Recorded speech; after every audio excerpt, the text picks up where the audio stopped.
Olá! O relatório Focus do Banco Central desta segunda-feira reduziu para 1,23% a expectativa de crescimento do PIB brasileiro neste ano.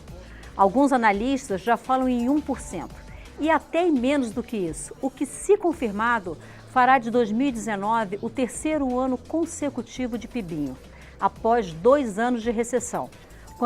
Consequência prática desse quadro, o primeiro trimestre deste ano fechou com mais de 28 milhões de brasileiros desempregados ou trabalhando menos do que gostariam, além de quase 5 milhões de desalentados, que é como são chamados os que nem procuram emprego porque não acreditam que possam conseguir. A reforma da Previdência é apontada como a bala de prata para tirar o país da UTI. Mas até que ela seja aprovada e mais, até que ela comece a produzir efeitos, o que fazer? Para responder essa pergunta, eu recebo hoje o economista e professor da Universidade Católica de Brasília, Marcelo Fisch, o deputado Enio Verri, do PT do Paraná, o deputado Alexis Fontaine, do Novo de São Paulo, e o gerente executivo da Unidade de Política Econômica da Confederação Nacional da Indústria, Flávio Castelo Branco. Eu começo com o professor Marcelo Fisch. Professor, como eu disse na abertura do programa, a reforma da Previdência vem sendo apontada como a bala de prata para tirar o país da UTI. Mas até que ela seja aprovada, eu repito a pergunta que eu coloquei na abertura, e até que ela comece a produzir efeitos, porque os efeitos não vão ser imediatos, me corrija se eu estiver errado, o que você pode fazer?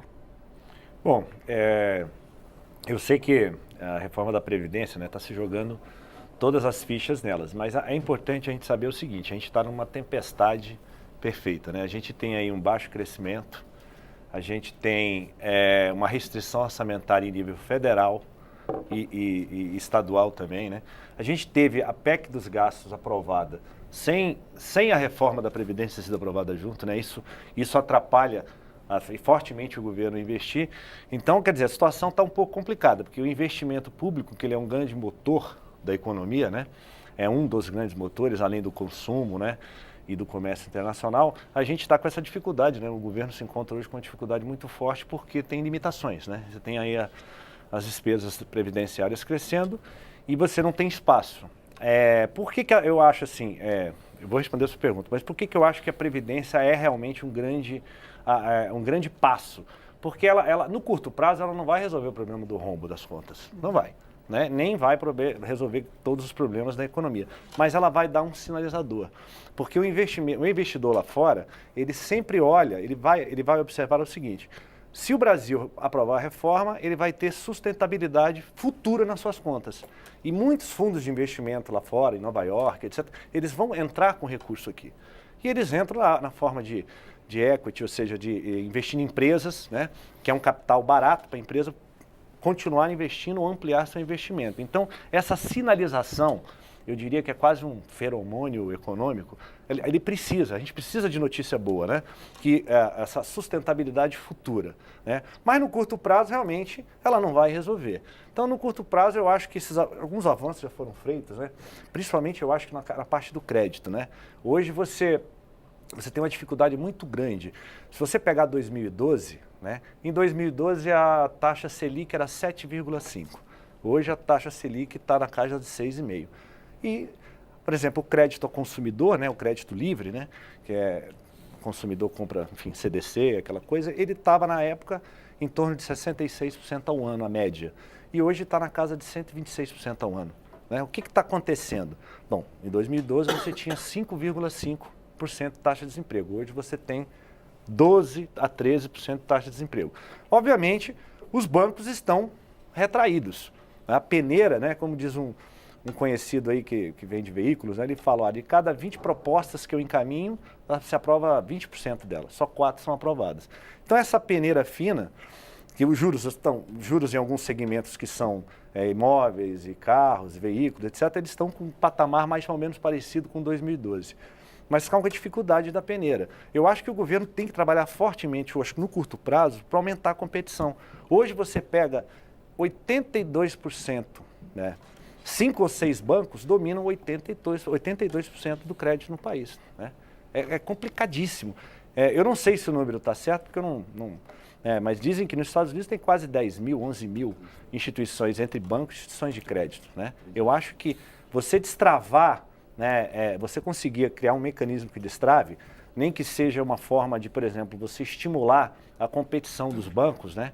O governo pode até usar, o depósito compulsório como algum mecanismo para estimular a competição. Hoje não adianta você depósito compulsório, né? Ou seja, é um mecanismo para você liberar para os bancos mais forma de crédito, né? Você também não pode sair liberando da forma que eles agem, porque os bancos hoje eles estão travados, eles só querem emprestar para carro e para imóvel, aonde ele pode tomar. Só que para isso o consumidor que não tem um certo histórico, né, nossa população aí que acabou de estar empregada, enfim, ele tem dificuldade. Então, eu acho que o crédito no curto prazo tem que se tomar medidas emergenciais para destravar esse crédito. O governo tomou uma, né, que foi a empresa, eu acho que criou a possibilidade de você criar uma empresa simples de crédito, né? Que é, por exemplo, se eu sou um pequeno poupador numa cidade pequena, posso criar minha microempresa para fazer emprestar, né?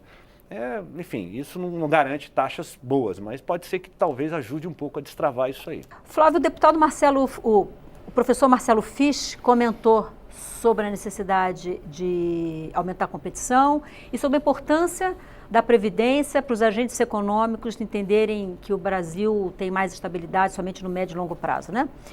Mas a gente precisa também, para os agentes econômicos investirem, a gente precisa ter clareza do que o governo pretende para a economia.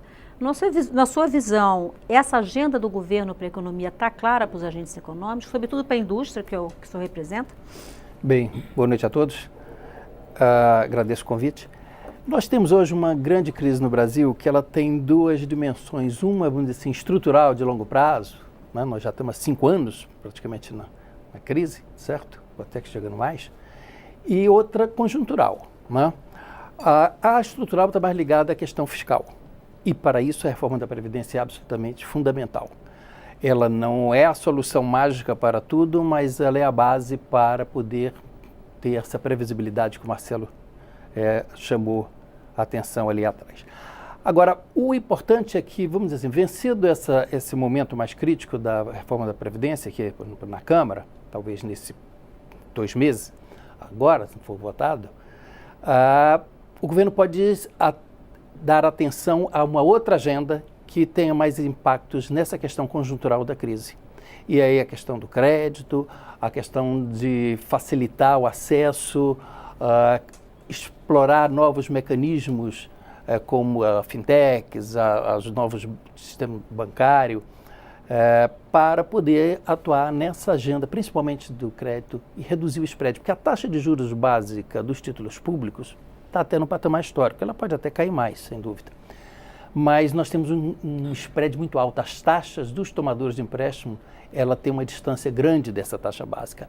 E essa agenda, eu acho que pode ser uma agenda emergencial para ser atacada. Enquanto também as outras partes da agenda estrutural, a reforma tributária, o ambiente de negócios, a infraestrutura, comecem a evoluir mais positivamente. Agora, se você tiver um encaminhamento das questões básicas adequado, tipo já a votação da reforma da Previdência na Câmara, eu acho que o ambiente melhora substancialmente e é capaz de ter uma resposta dos investidores em relação a novos projetos e, com isso, destravar um pouco o crescimento com reflexo no nível de emprego.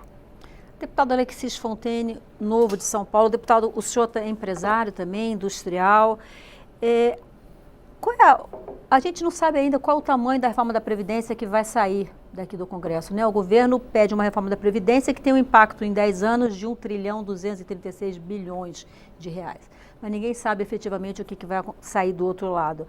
Na sua opinião, os agentes econômicos, eles apostam que a reforma da Previdência vai sair do tamanho que é preciso sair, ou pelo menos acima dos 800 bilhões sinalizados pelo Paulo Guedes, e eles estão preparados para investir nisso? Eu acho que está todo mundo com o dedo no gatilho.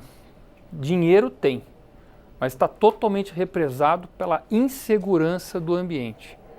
E essa insegurança do ambiente, ela passa desde, será que vai ser feita de fato uma reforma previdenciária adequada?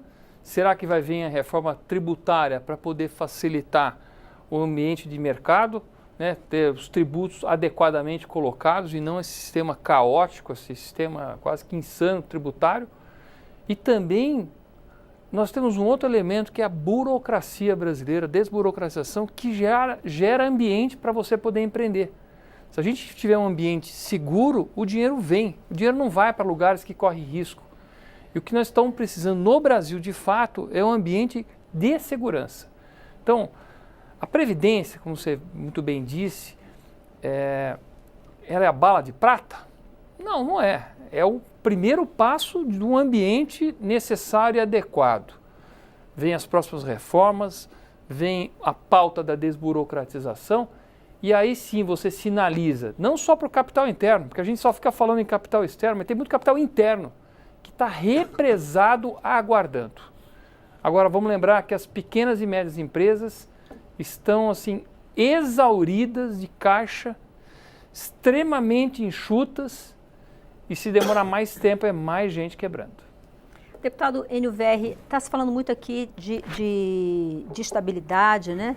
E a gente sabe que a gente precisa ter estabilidade jurídica e estabilidade política. Em que medida a instabilidade política que ainda existe hoje no país, inclusive os presidentes dos poderes se encontraram para organizar uma agenda consensual, mas em que medida essa instabilidade política reflete o ambiente econômico, se reflete no ambiente econômico que tem agora? Olha, ela reflete diretamente, e eu vou tentar ampliar isso daí.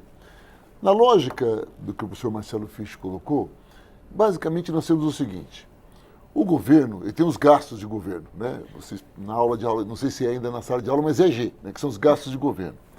As famílias consomem e as empresas investem. Vamos ser claros, com a emenda constitucional 95 e com o congelamento do orçamento, que muitos acham que é benéfico, eu particularmente acho que ele estoura até o ano que vem, senão esse ano ele vai estourar, essa emenda, a principal máquina que impulsiona os investimentos no país não consegue fazer nada porque está o orçamento congelado pela emenda constitucional 95. 2. As famílias, e os números que você colocou, Marcelo, logo na introdução, por conta da alta taxa de desemprego, a insegurança das famílias é o seguinte: eu ainda estou empregado, mas meu irmão está desempregado. Portanto, eu vou guardar todo o dinheiro possível, não vou gastar, porque, afinal de contas, eu posso estar desempregado amanhã. E, por fim, o empresário, que é também um investidor, ele não se sente em condições, o deputado Alexis colocou muito bem, nem confiança, primeiro pela instabilidade política, mas também pela instabilidade econômica. E o empresário, que é um empresário mais vivido, ele sabe que não é a reforma da Previdência que vai conseguir resolver isso. O economista Felipe Saito, do Instituto Federal Independente, ele começou um debate na Comissão de Finanças e Tributação na semana passada, nós estávamos juntos, ele falou: olha, eu quero começar a minha intervenção dizendo desde já, não será a reforma da Previdência que vai resolver essa crise econômica que está aí. Na verdade, nós temos que pensar em variáveis, não podemos pensar tão pequeno, nossa economia é muito grande. Como está a nossa relação com o resto do mundo? Ela não é boa. Né, com todo o respeito aos pensamentos divergentes aqui, o nosso chanceler tem dificuldades. Olha, eu sou do estado do Paraná. Nós trabalhamos muito com exportação de frango halal, que é o frango que é para a comunidade muçulmana, para o mundo árabe. A abertura do escritório em Jerusalém, isso nos criou um problema no Paraná gigantesco. A questão do soja, né, que também o Paraná, mas também outros estados da minha região. Essa briga com a China, puxa, a China representa o dobro das importações do Brasil do que os Estados Unidos. Aí o nosso presidente se relaciona com o Trump numa relação pessoal e não pragmática, que o presidente tem que ser pragmático no mundo da economia, né? Consequentemente, nós perdemos exportações de soja e o Trump, de forma inteligente, passa a exportar o soja para a China. Eu poderia ficar aqui ou dar outros exemplos, mas é o seguinte: nós temos um problema de uma queda da nossa pauta de exportações de um setor que é o agronegócio, que é superavitário no momento de crise. Por outro lado, o que nós precisamos é criar um consumo, o mercado interno, primeiro o mercado externo, incentivo à indústria. E, por exemplo, o que aconteceu no mandato passado do presidente Temer, de enfraquecer o BNDES, isso não ajuda a indústria, isso tira a segurança da indústria. E o BNDES sempre teve um papel estratégico. Então eu diria que nós precisamos, e vou dizer uma palavra aqui que talvez suja diferente aos ouvidos dos meus colegas aqui presentes, nós precisamos de um Estado que seja um pouco mais ágil e faça uma intervenção mais clara.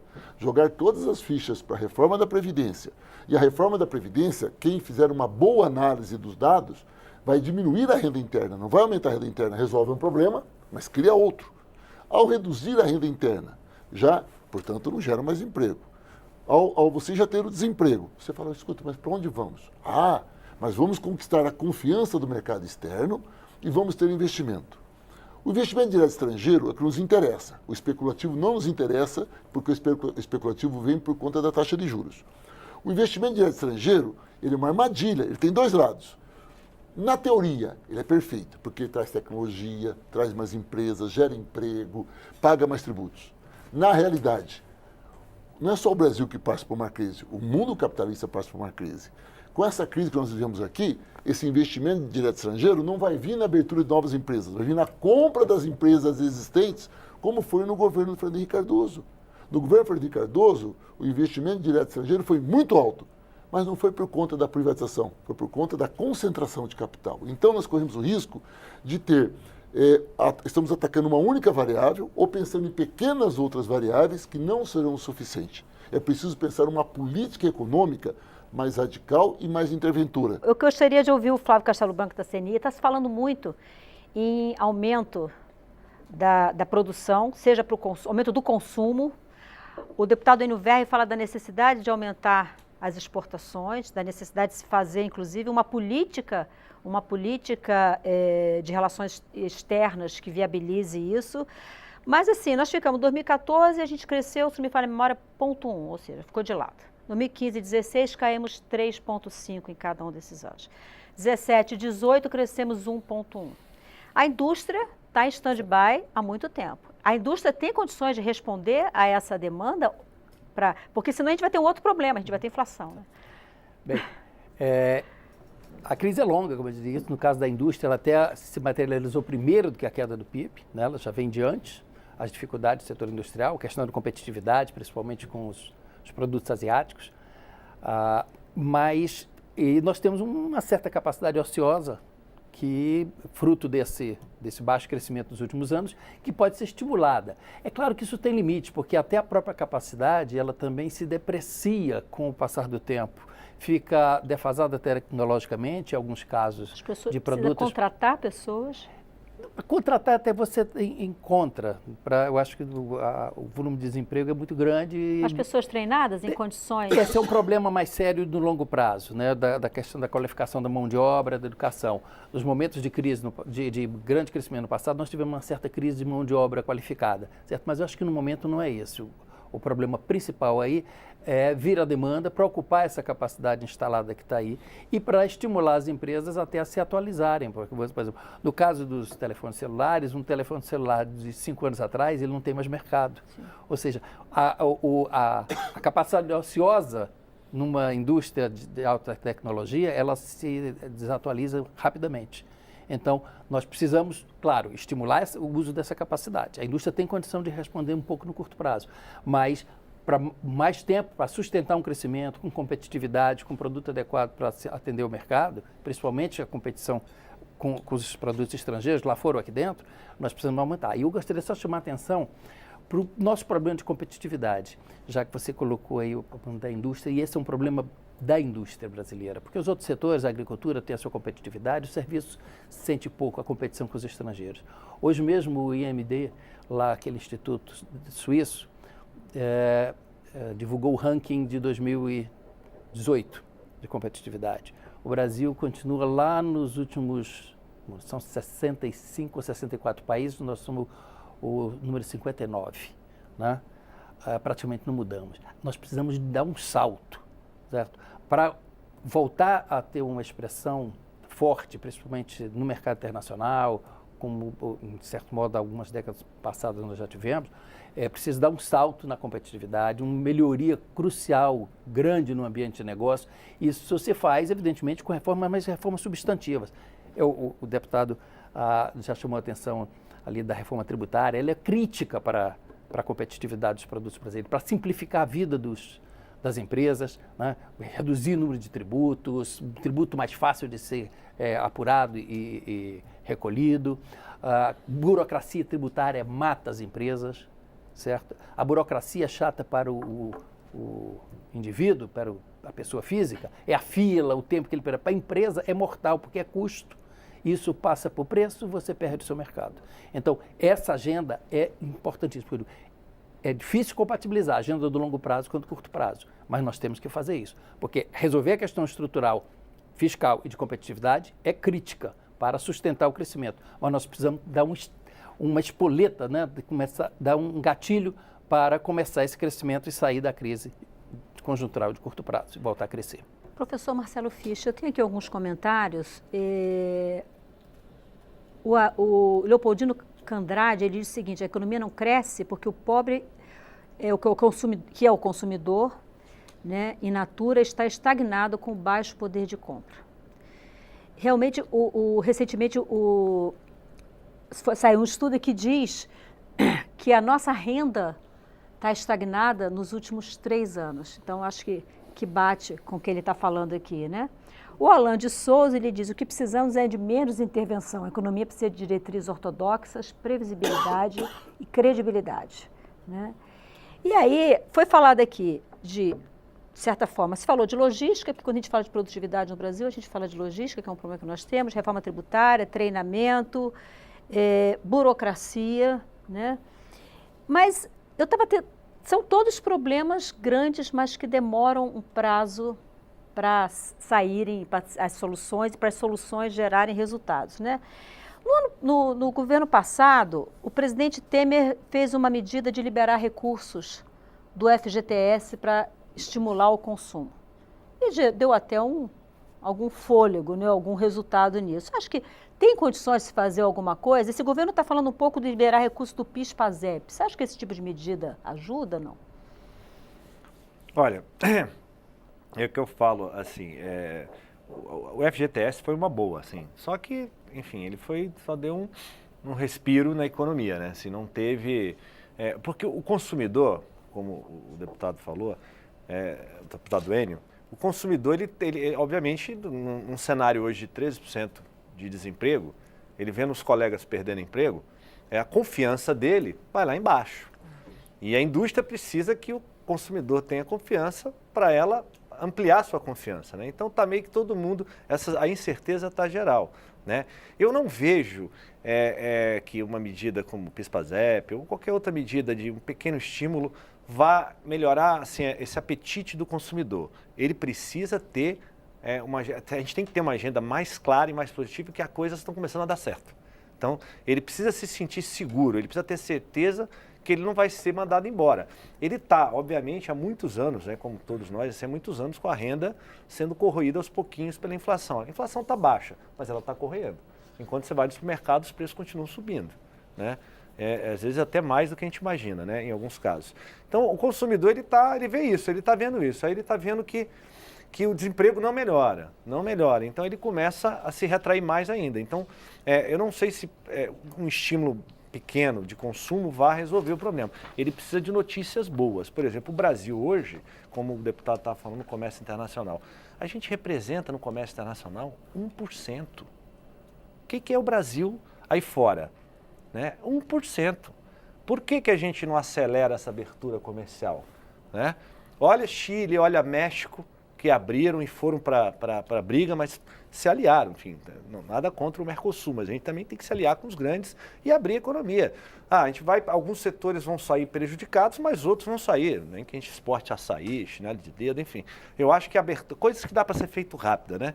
Eles precisam ver coisas positivas dando certo, né? Eu acho que o comércio internacional para dar certo, a gente tem que abrir. A gente é fechado. Há anos que o Brasil fala, vamos abrir a economia fechada. Esse protecionismo não é que vai salvar. Umas empresas ou outras vão sofrer com essa abertura, mas outras vão nascer com essa abertura, né? Então, eu acho que essa é uma medida muito importante no curto prazo, né? E o investimento público hoje, né? O investimento público hoje é menos de 1%. Se você comparar com qualquer país da Europa, ou até colegas nossos aqui do Chile, etc., é 0,30% do PIB. Gente, é 27 bilhões, isso não é nada, né? E o investimento público, ele é importante para estimular a economia. Tanto o investimento público quanto os programas sociais, eles têm um efeito multiplicador fiscal muito positivo no emprego e na renda, né? É importante. Agora, realmente, o governo está amarrado. Mas, olha, a gente tem muita renúncia, né? Que o cidadão não sabe. O que é renúncia fiscal? O governo deu subsídios, isenções e renúncias de impostos para alguns setores. Isso também acho errado. Isso você pode resolver imediatamente. Tem cerca de 40 bilhões aí de subsídios explícitos que podem ser retirados e convertidos já em investimento público, né? Então, eu acho que a sociedade tem que decidir, olha, eu vou favorecer alguns setores da economia com subsídios ou com renúncias, ou vou tirar isso aqui, mas vou imediatamente colocar um investimento que tenha um efeito imediato e rápido na economia. Eu vou fazer um breve intervalo e na volta a gente vai falar sobre essa tentativa de redução dos subsídios. Já houve proposta nesse sentido, de reduzir isso, mas essas propostas não foram muito bem sucedidas aqui no Congresso Nacional. A gente vai voltar a falar isso na volta do programa. A gente volta já já, não saia daí.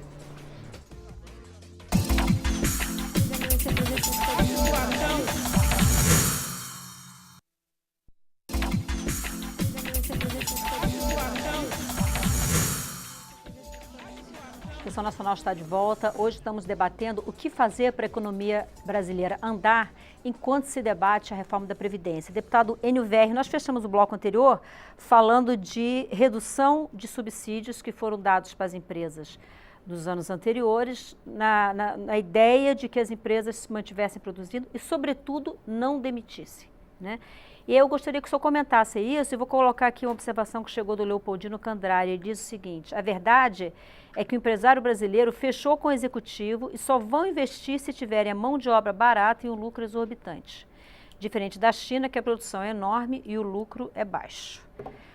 O senhor quer comentar a questão dos subsídios e a visão do empresário, segundo... Bom, primeiro o que o nosso telespectador está colocando aí em partes, né? A China também não é esse paraíso, não, é importante reconhecer isso. Segundo, nós vivemos no capitalismo, né? Não quer dizer que eu concorde com ele, mas o empresário, ele quer ter lucro, né? É claro que o empresário fala bonito, que eu estou aqui para gerar emprego, para pagar, tá nada, ele está lá para ganhar dinheiro. Se não ganhar dinheiro, ele sai do negócio. Então, é muito bonito para inglesear o discurso deles. Mas agora, é importante perceber que o empresariado não fechou com o executivo. Nós temos hoje um grande problema, conforme você me fez a primeira pergunta, um problema político para resolver, de interesses. Ah, mas nós vamos ter um Estado liberal e o Estado liberal vai resolver isso. Nós não temos um Estado liberal, né? Infelizmente, setores do governo, como o ministro da Fazenda, ele é até ultraliberal, mas outros setores do governo nem sabem o que é liberalismo. Esse que é o problema. Aliás, isso é um problema. Eu me sinto à vontade de debater, por exemplo, com o deputado Alexis, e nós usamos muito bem, porque eu defendo o Estado interventor maior. Ele é o contrário. Só que, como nós sabemos, estamos falando, é possível, inclusive, sair acordos. Quando não há capacidade de entender, como que saem acordos? Então, dentro desse cenário, é que eu digo que não é tão simples. Por exemplo, nós discutimos aqui nesse seu programa várias vezes, junto com o deputado Rauli, a reforma tributária. Isso. A reforma que está hoje para ser votada, que é a reforma que tem o nome do deputado Baleia Rossi, do MDB, ela é uma reforma simplificadora, como o senhor disse. É uma reforma seguinte, que ameniza o fluxo de papéis, mas não muda a injustiça tributária, de maneira nenhuma inverte a prioridade. O resto do mundo tributa a renda, não tributa o consumo. O Brasil tributa o consumo, não tributa a renda. Logo, se você tributa o consumo e as pessoas que ganham menos pagam muito imposto, e quem ganha menos gasta tudo que ganha no consumo, você privilegiando quem ganha mais poupa, automaticamente se reduz o consumo. Então, hoje, esse modelo tributário precisa urgentemente ser modificado. A grande questão é, a gente faz isso de uma única vez? Não é simples, nós temos que construir uma transição. Agora, se tem uma coisa que é importante, é aproveitar a crise para as mudanças mais estruturantes. Essa crise é um bom momento para sairmos do debate só da simplificação tributária, para ir do fato seguinte: nós temos que resolver a crise que nós temos. Nós precisamos girar o mercado interno, para isso precisa ter dinheiro circulando. E não é isentando lucros e dividendos. Não é fazendo com que ganha muito, não pague imposto nenhum, e quem ganha pouco pague muito imposto, que você vai girar a economia. E é assim a política tributária brasileira. Um outro aspecto que eu gostaria de dizer aqui é que a desoneração, ou subsídios, como você queira, o número é um pouco maior, professor. É 340 milhões ao ano. Ao ano, o debate que nós temos. Tanto eu como o deputado Alexis fazemos esse debate semanalmente. É preciso urgentemente resolver isso. Por quê? Eu vou dar um exemplo do governo que eu defendi, até para ser mais justo. A presidenta Dilma deu aquela desoneração da folha para 26 setores. Qual era o acordo? Aumentar a competitividade, gerar mais emprego, tá? Inserção internacional, porque aumentar a competitividade é inserção internacional. Com exceção de calçado e confecção, que não ampliou nada, mas sobreviveu devido à concorrência internacional. E TI, tecnologia de informação, que de fato foi, todos os outros transformaram, sabe o quê? Em lucro líquido. Pegaram para eles o dinheiro. Então, na verdade, nós temos que fazer um debate e tirar essa desoneração. Ou ela tem um papel social e cumpre esse papel, porque os empresários falam muito em competitividade, mas aí, quando chega a oportunidade, eles transformam em lucro. Como é que é isso? É igual, por exemplo, agora me parece que o Banco Central está falando em reduzir de novo o depósito compulsório. Isso. Pô, isso é uma ótima notícia, porque se diminuir o depósito compulsório, é mais dinheiro no mercado para oferecer para as empresas, para os consumidores, para o dinheiro voltar a girar. Só que isso já aconteceu no passado. E o que aconteceu? Os bancos pegaram o dinheiro do depósito compulsório e reaplicaram em papel, que virou papel. 5, 6 bancos, né? Exatamente. Então, você pode fazer isso, mas você tem que reduzir. Por exemplo, você reduz o compulsório, mas tem que ter algum toma lá da cá. O governo está falando, olha, então é o seguinte, isso vai ser para bancos pequenos, por exemplo, Sim. ou então vamos criar um índice de competitividade. Não pode ser dessa forma como grande é feito questão, no passado, né? Para encerrar, eu concordo com você. A grande problema é que nós temos uma situação de oligopólio dos bancos. A taxa de juros desses bancos é altíssima. E olha, para quem está me assistindo, é surpreendente. O imposto efetivamente pago pelos 5 maiores bancos do Brasil o ano passado foi menos de 8%. Ninguém dessa sala aqui paga menos de 20% de impostos, quaisquer que sejam. Os bancos pagaram menos de 8% de imposto, segundo dados oficiais. É só juntá-los. Então, a reforma tributária, contribuição social sobre o lucro líquido dos bancos, olha, isso é um absurdo de aumentar de 15 para 20, porque os bancos vão repassar. Aí, de novo, eu defendo o papel do Estado. O Estado tem que trabalhar isso, tem que pôr regras, porque o banco, ele não produz. Quem produz é a indústria, o comércio, a agricultura. Esses têm que ter incentivos. E alguém tem que financiar esse incentivo. E não pode ser os trabalhadores nem os consumidores. Quem financia o incentivo é quem tem muito lucro, paga mais imposto, para os outros setores também crescerem. Então, me parece que é esse o desafio nosso. É a gente pensar no longo prazo, mas agir imediatamente. Senão, nós não teremos o longo prazo. O Keynes, né, que é um dos grandes pensadores da economia, dizia que a longo prazo todos estaremos mortos. Sem querer ser muito pessimista, se nós não tomarmos uma atitude logo, corremos esse risco. Mas que regras o deputado sugere aí para esse tipo de intervenção com os bancos? Eu não entendi. Não, nós podemos determinar, nós temos condições de aplicar os impostos, nós temos condições de taxar o spread, porque o spread é o risco, né? Mas não é risco, é a taxa de monopólio. O risco se tivesse muitos bancos. Você disse, nos Estados Unidos são 3 mil bancos, 3 mil. Entre cooperativas e bancos? Tudo, 3 mil. Esses 3 mil bancos, eles disputam entre eles. Então aí pode ser o mercado. Hoje no Brasil, você não pode deixar isso solto, porque não tem disputa. O livre mercado existe para quem produz cenoura, para quem vende sandália, açaí, né? Mas o mercado financeiro não tem livre mercado. Portanto, quando não tem, cabe ao Estado interferir e garantir que a sociedade não tenha prejuízo com isso. Eu gostaria de ouvir o deputado Alexis Fontaine em relação a essa questão do papel do Estado, que está sendo muito colocado aqui, mas eu queria rapidamente explicar um pouco para quem nos assiste o que é o depósito compulsório. A gente vai lá, deposita dinheiro no banco, de uma maneira muito simples, deposita dinheiro no banco, uma parcela disso o Banco Central recolhe, para que esse dinheiro não fique todo disponível na economia e possa gerar um consumo excessivo. O que o Banco Central está dizendo é que a partir de julho vai liberar pouco mais de 8 bilhões de recursos do compulsório para aumentar a oferta de recursos, consequentemente aumentar o crédito para o consumidor e para as empresas. E o que está sendo dito aqui é que não obrigatoriamente os bancos vão fazer isso. Pode pegar esse dinheiro e comprar a título público e continuar não oferecendo crédito. E aí eu quero ouvir o deputado Alexis Fontaine, do Novo, em relação a isso. Deputado, papel do Estado nessa história, eu sou que é industrial também, que está na outra ponta da história, né? Como é que faz para os bancos pegarem esse dinheiro e colocar efetivamente no crédito e não rolar a dívida, usar para rolar a dívida? Bom, eu se eu fosse banqueiro, eu ia querer maximizar o dinheiro. Então, o que vai acontecer? Se o mercado estiver bom para emprestar dinheiro para a produção, é lá que nós vamos fomentar. Agora, se o mercado tem uma insegurança muito grande, e até o Roberto Campos Neto fala isso nas várias apresentações dele, porque eu também sou o primeiro a botar o dedo na cara dos banqueiros e falar assim, por que é tão caro o custo do dinheiro no Brasil? Né?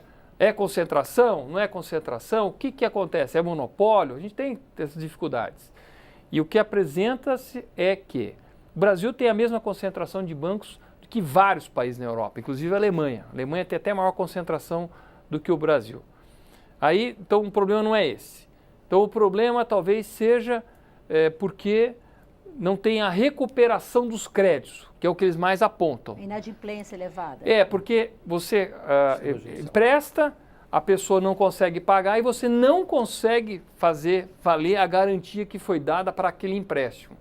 Então, no Brasil, existe uma recuperação mínima e ainda essa recuperação mínima demora o dobro, 3 vezes mais do que os outros países. Então, os Estados Unidos têm um sistema de crédito, mas lá pode até sim, parecer desumano, mas a pessoa não pagou, ela perde mesmo bem. Perde o carro, perde a casa, perde o que for. E rapidinho. Mas tem um giro.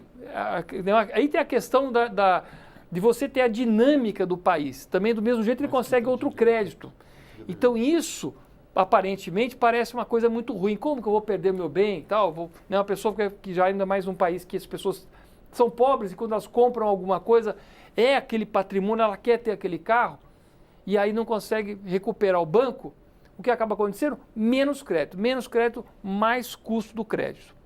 Um outro ponto que a gente estava falando muito sobre a discussão aqui é como que a gente injeta dinheiro na economia, né? Vai fazer liberação de fundo de garantia? Vai fazer liberação de PIS, PASEP?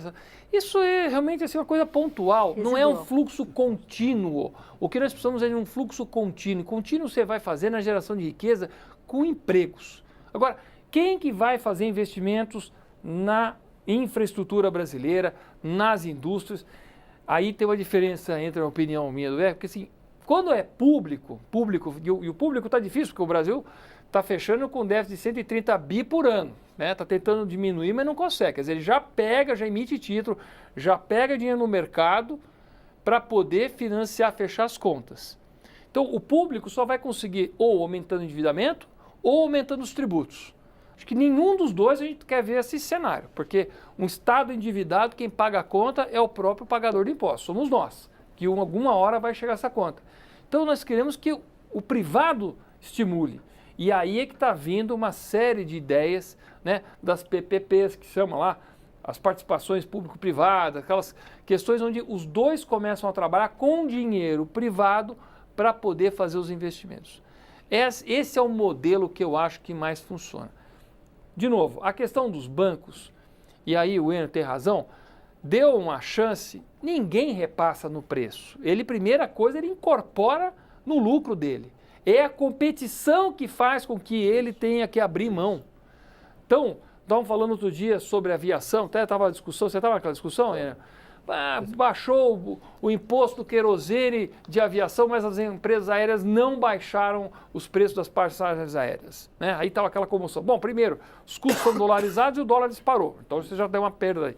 E segundo, é óbvio que as empresas vão tentar inicialmente incorporar aquilo para poder aumentar o lucro delas. É natural.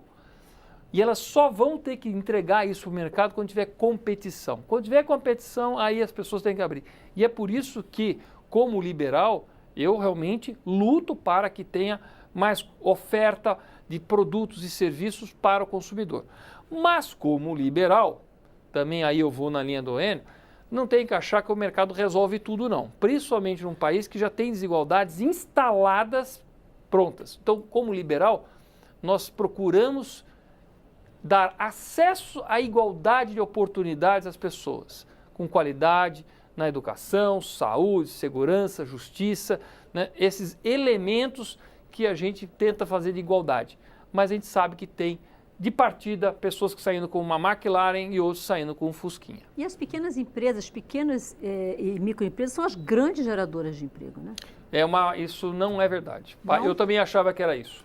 Mas eu peguei os relatórios da Receita Federal e a verdade é que as grandes empresas são os grandes geradores de emprego. O que acontece é que quando a gente pega micro, pequenas empresas, são aqueles empreendedores individuais, aquela pessoa que não conseguiu emprego, aqueles 28 milhões de desempregados, subempregados, que acabam gerando ou tentando montar um negócio na microempresa individual ou no simples.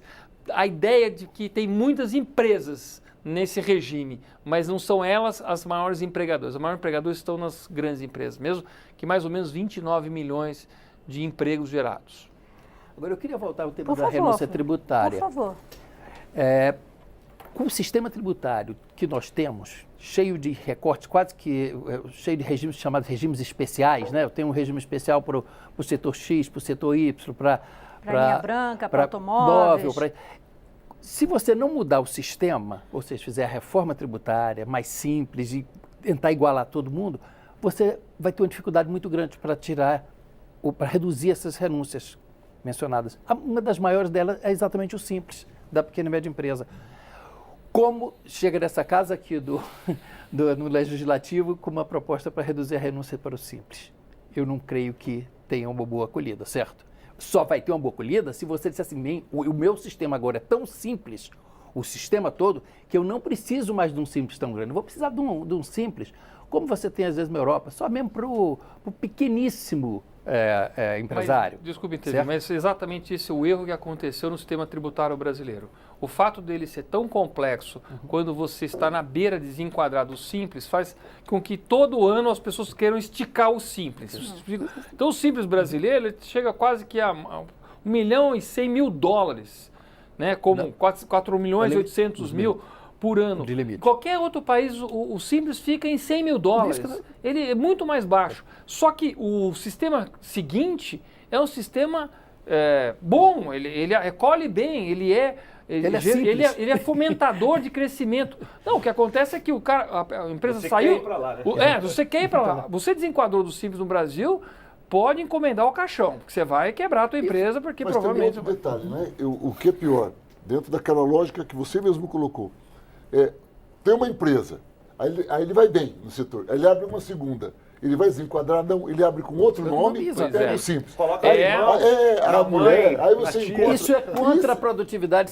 Isso, exatamente, é um absurdo. Mas é uma questão de sobrevivência. Porque o sistema é todo Mas importado. aí nós temos o termo que estamos conversando aqui, é o Frankenstein tributário. Claro. A grande questão, a gente vai e volta. O Raul diz que é um manicômio tributário. Mas é um manicômio. E ainda o Raul, ele prende bastante a questão da gestão, como você muito bem coloca. Mas se a gente não resolver o problema do Frankenstein, olha, nós temos problemas sérios. Vou dar um exemplo aqui, que é um debate que nós temos na Comissão de Finanças e Tributação. A Zona Franca de Manaus tem lá o pessoal das grandes marcas de refrigerantes mundiais. Em compensação, os nossos estados todos, nós temos as famosas fábricas de tubaínas. Tudo são fábricas pequenas, que geram ali 20 empregos, 30, 50, e que são fundamentais. Agora, a guerra para você dar igualdade tributária é gigantesca. Agora, como que nós podemos crer, para quem está nos assistindo, que marcas que têm domínio mundial de mercado, são as duas principais marcas, têm no Brasil vantagens tributárias e empresas, nem falo micro, porque não dá para ser micro, mas médias. Na Zona Franca. Na Zona Franca. Enquanto no resto do Brasil, eles se matam gerando 50, 100 empregos e pagam um tributo muito mais alto. É uma contradição, um paradoxo, nós não podemos concordar com isso. Então, para falar em crescimento, em sair da crise, eu volto a dizer, é um olho no gato, olho no peixe. Nós precisamos olhar os nossos pés e imediatamente cobrar, todos nós, parlamentares, representantes da sociedade civil organizada, para que algumas mudanças estruturais ocorram, que a confiança seja construída. Em minha opinião, só a reforma da Previdência não constrói essa confiança, de jeito nenhum, e ao mesmo tempo, um projeto de 10 anos. A gente não pode pensar só no nosso mandato, não podemos pensar em 4 anos, porque ninguém faz mudança estrutural em 4 anos, nem prefeitura de cidade do interior. Agora, deputado Verri, o senhor está aqui no segundo mandato? Segundo. Eu estou aqui há um pouco mais de tempo, eu estou aqui há pouco mais de 20 anos. Um pouco mais. 5 mandatos, vamos dizer assim. E a reforma tributária, ela parece que, eu não sei o que acontece, que assim, ela não sai daqui. Né? Então você tem briga de Estado rico com Estado pobre. Né? É dificílimo.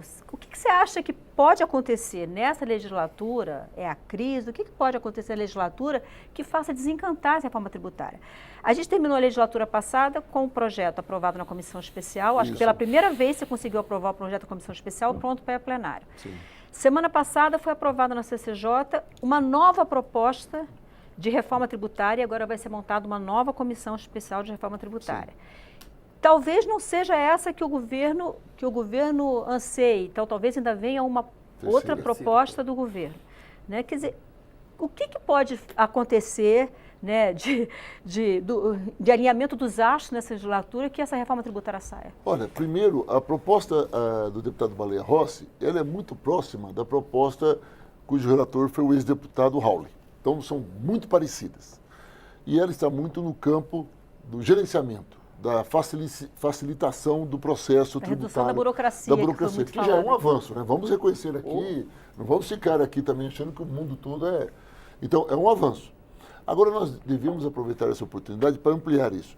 Qual é o melhor momento? Primeiro, uma reforma tributária não vai dar para a gente ficar trabalhando com origem e destino. É muito difícil o debate de origem e destino, ou seja, você acerta São Paulo, cria um problema com Minas. Você resolve o problema do Rio de Janeiro, que é um problema lá com a Bahia. Principalmente os estados mais ricos são os que mais têm poder de lobby e mais dificuldades criam. Vamos ter que repensar algo. Mas eu diria a você, sem querer ser muito otimista, que o melhor momento para as boas soluções é a crise. Eu acho que nós estamos, na economia nós chamamos de ponto ótimo da crise, né? Quando é o ponto ótimo? Quando não tem como piorar. Quem sabe seja esse o momento para a gente fazer um grande debate e, nesse debate, organizar isso. Mas qual é o grande problema que nós temos disso? Primeiro, é a pressão dos estados. Nós representamos estados distintos enquanto parlamentares. E dois, a Câmara dos Deputados e o Senado, vou tentar repetir isso, o Executivo não representa o país, ele representa a maioria do país. Porque houveram outros candidatos, ele apenas fez a maioria dos votos. O Legislativo não, representa o conjunto do país. Aqui você tem representantes de todos os setores. O grande problema é que nós não somos aqui no Parlamento a cara do país. Nós não somos metade homens, metade mulheres. Nós não temos um percentual alto de negros, de pessoas trabalhadores mais do que empresários, porque tem menos empresários que trabalhadores. Consequentemente, como não é a cara do país, ao votar, ele reflete os interesses da maioria que está aqui dentro, que nem sempre é o interesse da maioria da população. É uma contradição do modelo político que vivemos e não sei se alguma parte do mundo resolveu isso, acho que não. Então, o debate talvez seja aproveitar esse momento que eu chamaria de um momento de grande crise, crise política, institucional, uma crise de representação econômica. Talvez seja o momento de nós abrirmos mão, cada um pouco, de algo e tentar construir um projeto único. Eu confesso a você que temos conseguido fazer isso. Professor Marcelo de alguma maneira. Fisch, você quer comentar? Mas eu Não, quero... Fica à vontade. Só comentar um pouquinho. Eu acho que eu acho que eu brigo muito para o fim, né? Você pega aí o setor automotivo, muito bom. Ele recebia aí de renúncias, de subsídios de 1.700 bi, passando para 7 esse ano. E isso não vai refletir em menor preço de veículos, etc. Então, eu acho o seguinte, eu acho que a sugestão até que é uma boa. Eu acho que a indústria vai chiar, não é fácil. Ela tem, desculpe falar, um lobby forte aqui no Congresso. Tem, muito. né? Porque são vários setores. Você não consegue eliminar todos os subsídios, mas então pode fazer uma troca. Ó, nós vamos acabar com esses subsídios, nós vamos acabar com essas renúncias, mas nós vamos trabalhar junto para aprovar a reforma. Eu acho que esse é um caminho, você falou, como é que destrava? Agora você tem que provocar, o Congresso tem que ajudar e provocar também o setor industrial a entrar como parceiro. Eu acho que o primeiro passo, a gente cortando alguns subsídios aí, fica mais fácil deles se engajarem. Eu acho que precisa de mais gente se engajar para a reforma aprovar. E eu também concordo, eu acho que a questão dos estados é uma coisa muito delicada da origem e destino. Isso aí, eu não sei se pode se deixar para uma segunda momento, você vai discordar? Não, a questão é que você tem a federação e grande parte das distorções é exatamente por conta dessa questão da origem e destino. Tá? A proposta do deputado Raul parece que não mexia com isso, não né? mexia. E por isso conseguiu ser aprovado na comissão especial. Não, né? ele ao contrário, ele botava um imposto único e depois ia fazer uma partilha entre Em longo prazo. Não, mas ele já no início. Já no início fazia uma partilha entre os entes federativos. Mas e fica aí também no destino. no destino, mas Tudo sim, destino. colocando tudo para o destino, sem dúvida nenhuma. As propostas atuais, todas elas, em geral, vão para o destino. No caso do imposto de circulação, né?